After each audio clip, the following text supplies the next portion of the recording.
Hello student, কেমন আছো তোমরা সবাই? আশা করি সবাই খুব ভালো আছো। আজকের ক্লাসে অন্যরকম কিছু একটু হবে। অন্যরকম কিছু মানে স্যার আজকে কি তাহলে আমরা পড়বো না? না, আজকে আমরা ঠিক পড়বো না।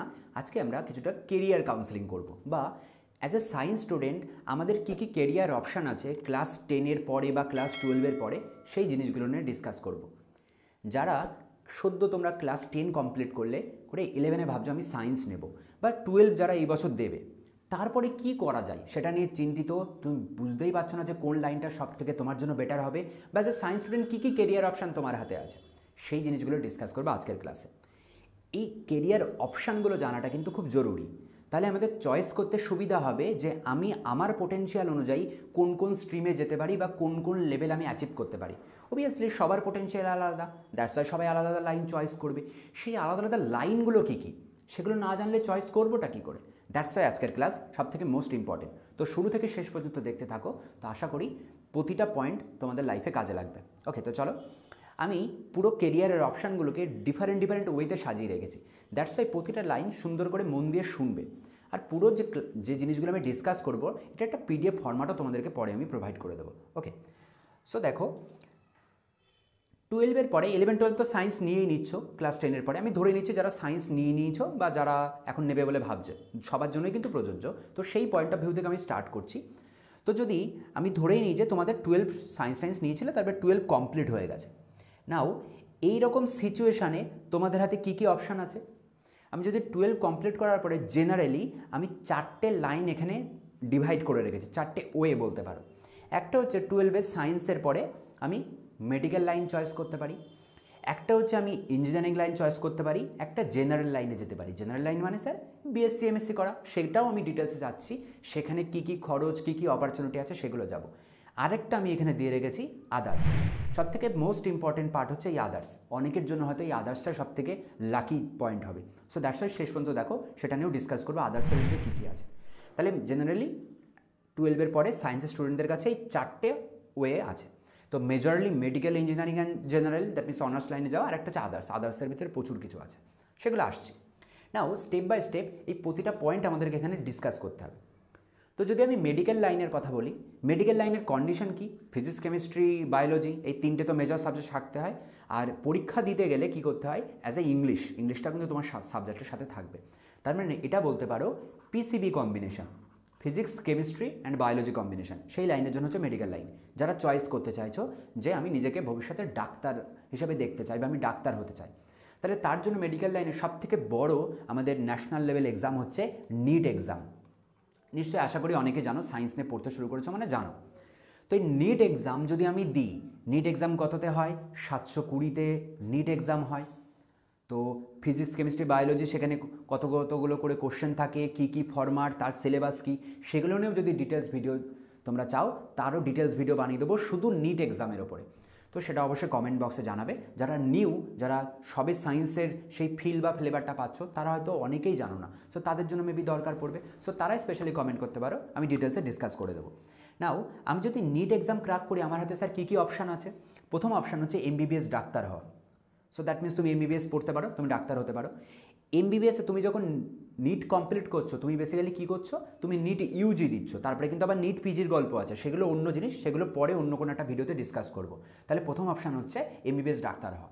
সেকেন্ড অপশান কী আছে নিট এক্সামের থ্রু দিয়ে? বিডিএস, দ্যাট মিনস ডেন্টাল নিয়ে পড়াশোনা করা, দাঁতের ডাক্তার তোমরা যেটাকে বলো, ডেন্টাল, বিডিএস। তারপরে কি আছে? BHMS, BMS, homeopathy and Ayurvedic, এগুলোও কিন্তু পড়া যায়, এবং গভর্নমেন্ট কলেজেই কিন্তু এগুলো পড়া যায়। চাইলে প্রাইভেটেও ভর্তি হতে পারো, বাট আমি স্পেশালি গভর্নমেন্টের জন্য বলছি, এগুলো কিন্তু পড়তে পারো। আর একটা আমাদের লাস্ট অপশন, এখানে 5th নাম্বার একটা অপশান আছে, যেটা হচ্ছে বিভিএসসি, বেচারা ভেটেরিনারি সায়েন্স, এই যে পশু চিকিৎসক যারা হয়, এখানেও কিন্তু সরকারিতে পড়া যায়, সরকারি জায়গায় কিন্তু জব করা যায়। তাহলে এটা কিন্তু একটা আমাদের সবথেকে বড় অপশান যদি আমি মেডিকেল লাইন চয়েস করি ক্লাস 12-এর পরে। এবারে তাহলে কি স্যার শুধু নিট এক্সাম আছে মেডিকেল লাইনে যাওয়ার, আর কি অন্য কোনো লাইন নেই? না, আছে। বিভিন্ন রকমের প্যারামেডিক্যাল আমাদের কোর্সগুলো আছে, সেই প্যারামেডিক্যাল কোর্সগুলোও কিন্তু আমি ভর্তি হতে পারি ওয়েস্ট বেঙ্গলের রেসপেক্টে। ওয়েস্ট বেঙ্গলে একটা ভালো পরীক্ষা হয় জেন পাস বলে। এবারে আরও একটা পরীক্ষা আছে এএনএম জেএনএম বলে। ওকে, সো এএনএম জেএনএম একটা পরীক্ষা হয়, আমি স্পেশালি জেন পাস পরীক্ষার কথা বলছি। এটা কিন্তু একটা প্যারামেডিক্যাল কোর্স। এখান থেকে আমরা প্রচুর রকম কোর্স করতে পারি। আমরা নার্সিং পড়তে পারি, আমরা বিপিটি করতে পারি, আমরা বিএমএলটি করতে পারি, সিসিটি করতে পারি, আমরা ওটিটি করতে পারি, ওটি টেকনিশিয়ান যারা হয়, হসপিটাল ম্যানেজমেন্ট নিয়ে পড়া যেতে পারে। প্রচুর রকম লাইন আছে এখানে। দেখো আমি সবগুলো পয়েন্ট কিন্তু এখানে স্টেপ বাই স্টেপ সাজিয়ে রেখেছি। এই এতগুলো কেরিয়ার অপশান কিন্তু আমাদের হাতে আছে। সো দেখেছো যারা এই যে অপারেশন থিয়েটার যারা টেকনোলজিস্ট হয়, সো সাপোজ কোনো জায়গায় যে অপারেশন হচ্ছে, তো অপারেশনের সেখানে কি শুধু ওই দুজন ডাক্তার একজন নার্স থাকে? নিশ্চয়ই না। ওটির ভিতরে দেখবে আরও বেশ কিছু টেকনিশিয়ানরাও কিন্তু থাকে যারা বিভিন্ন যন্ত্রপাতিগুলো কিন্তু অপারেট করছে, বিভিন্ন ইনস্ট্রুমেন্টগুলো অপারেট করছে। তো এই যে অপারেশন থিয়েটার যে টেকনোলজিস, সো সেগুলো কিন্তু তুমি হতে পারো তুমি জেন পাসের থ্রু দিয়ে। হসপিটাল ম্যানেজমেন্ট নিয়ে কিন্তু তুমি পড়াশোনা করতে পারো। এরকম প্রচুর লাইন আছে, এরকম 8টা 9টা ডিফারেন্ট সেগমেন্ট আছে, মেন মেজর সেগমেন্ট, যেগুলো আমি জেন পাসের থ্রুতে যেতে পারি। এটা কখন পরীক্ষা দেবো? অবশ্যই 12 পাসের পরে। এক্ষেত্রেও কম্বিনেশন কিন্তু পিসিবি। এর সাথে আরও বেশ কিছু রিজনিংয়ের কোশ্চেন থাকে, ইংলিশের কোশ্চেন থাকে, এই যে এন্ট্রান্স যে টেস্টটা হয় সেই টেস্টে।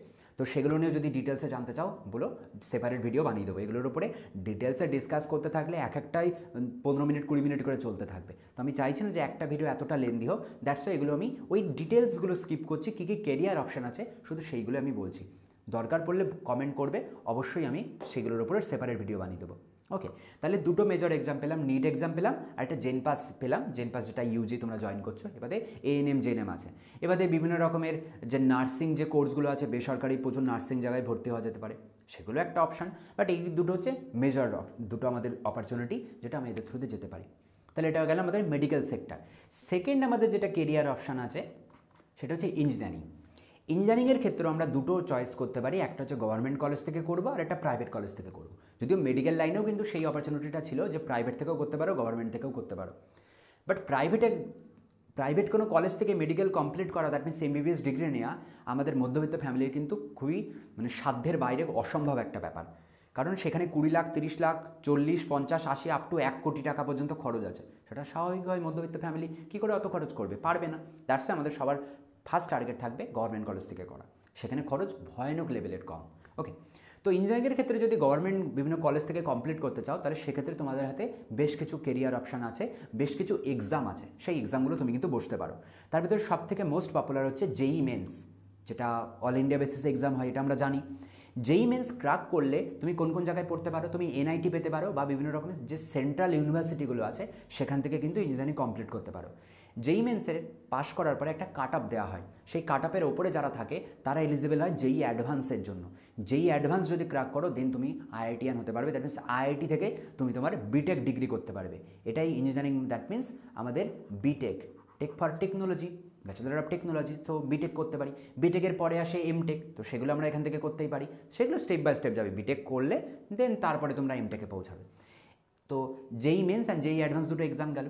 ওয়েস্ট বেঙ্গলের রেসপেক্টে সবথেকে মোস্ট পপুলারিটি ইঞ্জিনিয়ারিং এক্সাম হচ্ছে WBJEE, এটা ওয়েস্ট বেঙ্গলের ইঞ্জিনিয়ারিং যে এন্ট্রান্স এক্সাম, তো সেটাই তুমি বসতে পারো।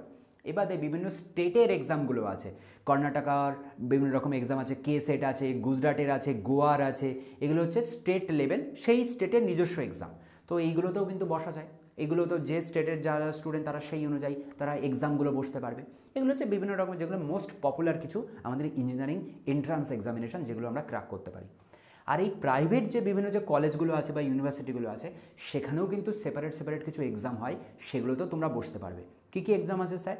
তার ভিতরে সবথেকে পপুলার আছে বিটস্যাট আছে, এবারে ভিআইটি আছে, SRM-JEE আছে, আমাদের কিটের পরীক্ষাগুলো আছে, MET আছে, প্রচুর এক্সাম আছে। যে এগুলো বেসিক্যালি সব প্রাইভেট, এখানে কিন্তু খরচ অনেক বেশি।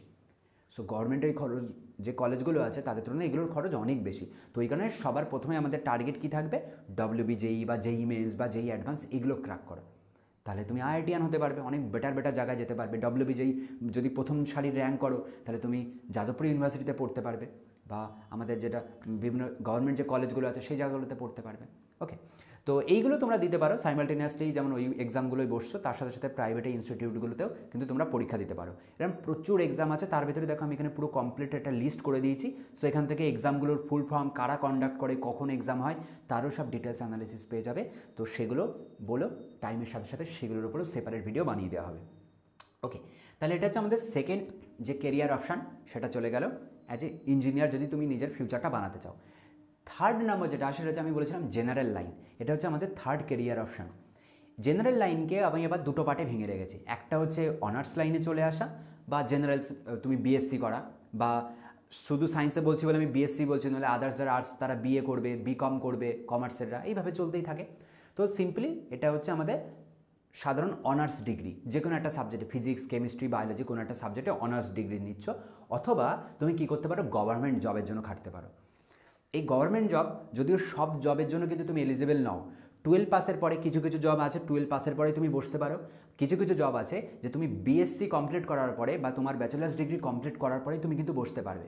সো দ্যাটস ওয়াই সব গভর্নমেন্টের জবের জন্য কিন্তু তুমি এলিজিবল হবে না 12-এর পরে। তো সেগুলো আমি ডিটেলসে ডিসকাস করছি। সেটা একটা অপশান বটে, হ্যাঁ তুমি গভর্নমেন্ট জবের জন্য যেতেই পারো 12 পাসের পরে। বুঝতেই পারছো 12 পাসের পরে যাচ্ছ, আর কেউ একটা গ্রাজুয়েট হওয়ার পরে যাচ্ছে বা এমএসসি করার পরে যাচ্ছে, তো দুজনের স্যালারি স্ট্রাকচার তো সেম হবে না, কারণ দুজনের জবের লেভেলও তো আলাদা আলাদা হবে। এ যে জবগুলো পাবে তার থেকে বেটার জব হয়তো এর জন্য ওয়েট করছে, কারণ এর ডিগ্রিটা বেশি। সো দ্যাটস দ্য ডিগ্রি কিন্তু একটা বড়সড় ম্যাটার করবে কিছু কিছু ক্ষেত্রে। নাও তাহলে অ্যাজ এ অনার্স ডিগ্রি যদি আমি কমপ্লিট করতে যাবো, অনার্স লাইনে আসে, তাহলে আমার স্টেপ বাই স্টেপ কী কী লাইন আছে। প্রথমত আমাকে বিএসসি করতে হবে, দেন এমএসসি, দেন পিএইচডি, তারপরে পোস্ট ডক। এই হচ্ছে সিকোয়েন্স।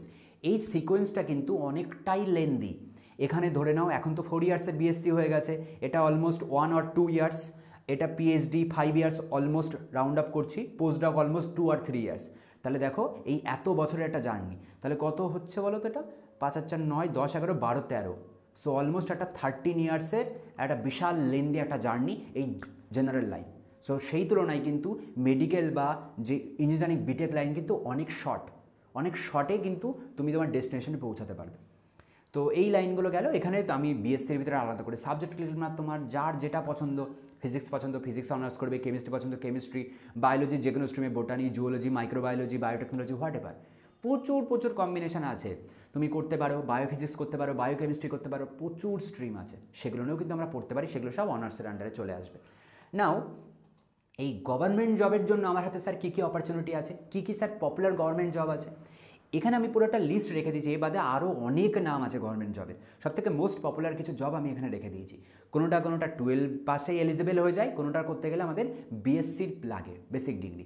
লাইক ইউপিএসসি সবথেকে খুব কমন পপুলার নাম, কিছুদিন আগে একটা মুভি খুব পপুলার হয়েছিল 12 fail. So IPS Manoj Kumar Sharma, তো নাম শুনেছো, 12 ফেল মুভিটা দেখেও ফেলেছো। তো এই মুভিতে আমরা নাম শুনেছিলাম আইপিএস। তো এই আইপিএস, আইএএস, আইআরএস, আইএফএস এইগুলো যদি হতে হয়, তাহলে ইন্ডিয়ায় আমাদের খুব টাফ একটা এক্সাম ইউপিএসসি। ওকে, তো এই ইউপিএসসি এক্সাম কিন্তু সেক্ষেত্রে আমাদেরকে ক্র্যাক করতে হবে, করলে এটা হতে পারবো। এই গভর্নমেন্ট জব, সেন্ট্রাল গভর্নমেন্টে একদম পুরো সব থেকে হায়েস্ট পোস্টিং জব এগুলো। আমাদের ওয়েস্ট বেঙ্গলের স্টেটের জন্য আছে ডব্লিউবিসিএস পরীক্ষা বসতে পারি। এখানে বিভিন্ন রকম গ্রুপগুলো করা আছে বা গ্রেডগুলো করা আছে, A group, B group, C group, D group, তার ডিটেলস আর আমি এখানে গেলাম না, শুধু আমি জাস্ট এই নামগুলো রেখে দিয়েছি। এবারে বিভিন্ন রকমের রেলওয়ের যে জবগুলো আছে সেগুলো আমরা করতে পারি। আমরা গ্রুপ ডি, এনটিপিসি, বিভিন্ন টাইপের যে জবের নামগুলো হয়, বিভিন্ন রকমের ভ্যাকান্সি, তাদের স্যালারি স্ট্রাকচার আলাদা, তো সেগুলোর জন্য আমরা বসতে পারি, সেগুলো কিন্তু এলিজিবল। ইন বিটুইন আরেকটা ছোট্ট জিনিস আমরা বলে দিই, যেমন আগে একটা আমাদের খুব পপুলার এক্সাম ছিল জেক্সপো এক্সাম দিয়ে আমরা পলিটেকনিক লাইন চয়েস করতাম, সেটা কিন্তু একটা কেরিয়ার অপশন। পলিটেকনিক লাইনে গেলে সেটাও কাইন্ড অফ আমাদের কি ডিপ্লোমা কোর্সের মতো।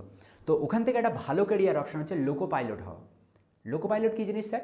এই যে যারা ট্রেন চালান, তো যে এরা কিন্তু লোকো পাইলট। তো এই লোকো পাইলট হতে গেলে কিন্তু তোমাদের এই জেক্সপো থ্রু দিয়ে পলিটেকনিক ইঞ্জিনিয়ার এই লাইনটা চয়েস করতে হবে। ওকে, তো সেটা নিয়ে আমি ডিটেলস অত যাচ্ছি না। নাও এবারে আর পপুলার এক্সামগুলোর ভিতরে কী আছে, সিজিএল এক্সাম আছে, কম্বাইন্ড গ্র্যাজুয়েট লেভেল এক্সাম। এটা করতে গেলে কিন্তু আমাদের বিএসসি কমপ্লিট করতে হবে, নাহলে আমরা দিতে পারবো না।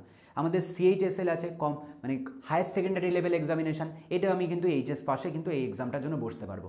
এমটিএস, হ্যাঁ অবভিয়াসলি এইচএস পাস থাকলে তুমি এটা বসতে পারবে, এমটিএস মাল্টিটাস্কিং যে জবগুলো হয়। এবারে পিএসসির বিভিন্ন রকম ভেরিয়াস, পিএসসির আন্ডারে প্রচুর রকম, পাবলিক সার্ভিস কমিশনের আন্ডারে কিন্তু প্রচুর রকম এক্সাম আছে, বিভিন্ন সময় বের হয়, ফেজ 9 এই সেই প্রচুর বেরোতেই থাকে। তো সেই এক্সামগুলো তো তুমি বসতে পারো। ফুডের বিভিন্ন পরীক্ষা হয়, ফুড এসআই খুব কমন একটা নাম শুনেছো সিনিয়র দাদাদিদের কাছ থেকে, ফুড এসআইয়ের পরীক্ষা। তো এই ফুড এসআইয়ের পরীক্ষা সেটা বসতে পারো। এসএসসির এক্সামগুলো দিতে পারো।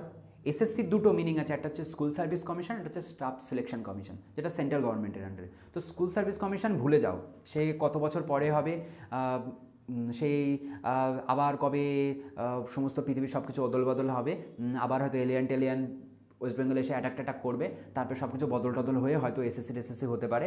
সো তার আগে তো কোনো চান্স নেই, দ্যাটস ওয়াই এসএসসি বাদ দাও, স্কুল সার্ভিস কমিশন বাদ। তো ওইটা আমি নাই বা ডিসকাস করলাম, এই জায়গাটা বাদ দিয়ে দিতে পারো। আপাতত।